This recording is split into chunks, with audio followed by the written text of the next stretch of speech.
All right, guys, it's Anthony Super Service. We got David's truck here. I'm using Julie's phone. She's gonna put it on hers probably or something, but I'm not sure what we got a little bit of story on this. I guess this engine has 15,000 miles on it.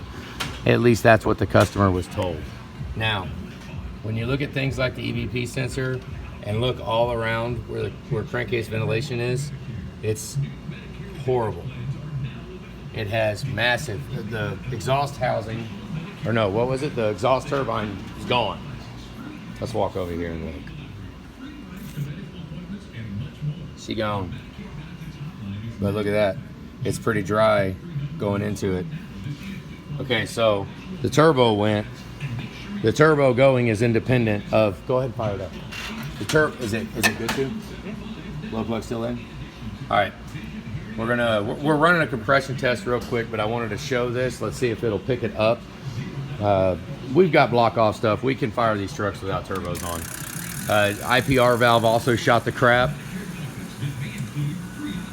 It's all smashed in and broke. So obviously it got ran up. Hear the miss? See the red light coming out of green from the turbo? We haven't bothered yet to build oil pressure, so give it a second. It'll fire up. Hang on.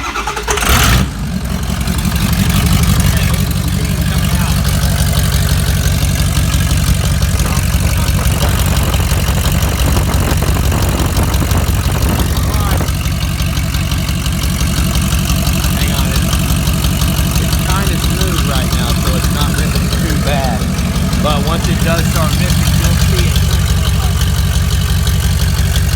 You'll see it coming out of the driver's side of the Y pipe. It's not doing it right now. Give it a second. Noticeably a cylinder down on the driver's side. The only reason I'm telling the driver's side is because it's fired again. Fired up again. It's got something wrong with the serpentine with the accessory drive on the front. We took the belt off already and the little rattling noise goes away.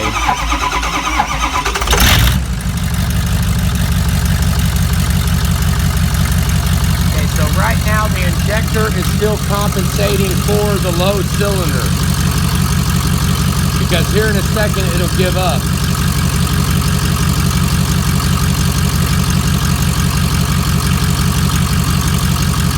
I'm not going to get to show it.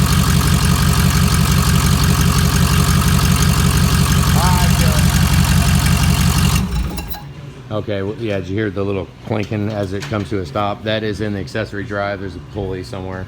And we already ruled that out because we took the belt off, fired it up, and it was silent. There was a piece of, the low pressure regulator was actually stuck. Like it was seized in. We had to use, we got this little bit that we can put in there and pull the plunger out with basically a slide hammer bit. But there is a piece right there. Okay, let me see if I can get it. See that piece right there? I put it in the bag with it. Who knows if that's a thrust bearing or it could be a part of the turbo. It very well could be a part of the turbo. Who knows?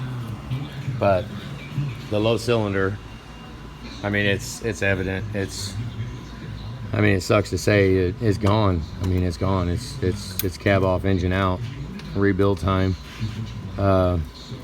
Yeah. I don't know. I thought I would at least show that. I was hoping I was going to catch the smoke coming out of the driver's side of the Y pipe because I saw that earlier, and it's evident that it's on the driver's side. Like you can see it. We don't even need a computer to do it. We could see that it's coming out of the driver's side. So we'll run a compression test on the driver's side and see what we got. And, I mean, who knows? Maybe yank out number 2, but I mean, if it's got a cracked injector or something on number 2, which it'd be smoking a lot more if it was a cracked injector, but if something happened, we'll run a wet test and a dry test on compression. And what's a bummer is that it's kind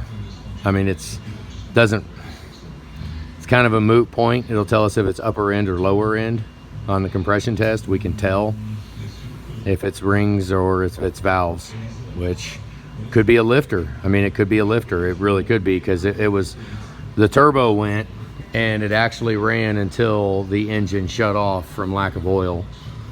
Now, yeah, these engines will have kind of a self-protect setup in them, you know, high pressure oil, the engine cuts off. But if you've got an engine that isn't quite all the way healthy up to par, you know, 5 seconds of running with no oil pressure might be enough to do damage. You know, and I mean, I'm looking around here at stuff like this. Look how dirty that is down there. The customer said that this engine was put in by another shop here 15,000 miles ago.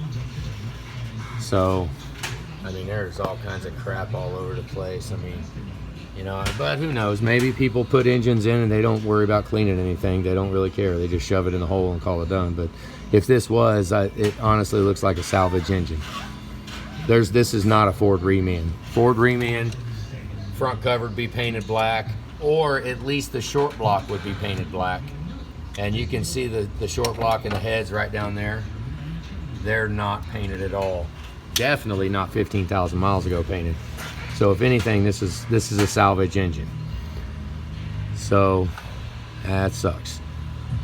All right, thought I'd just show. All right, guys, have a good day.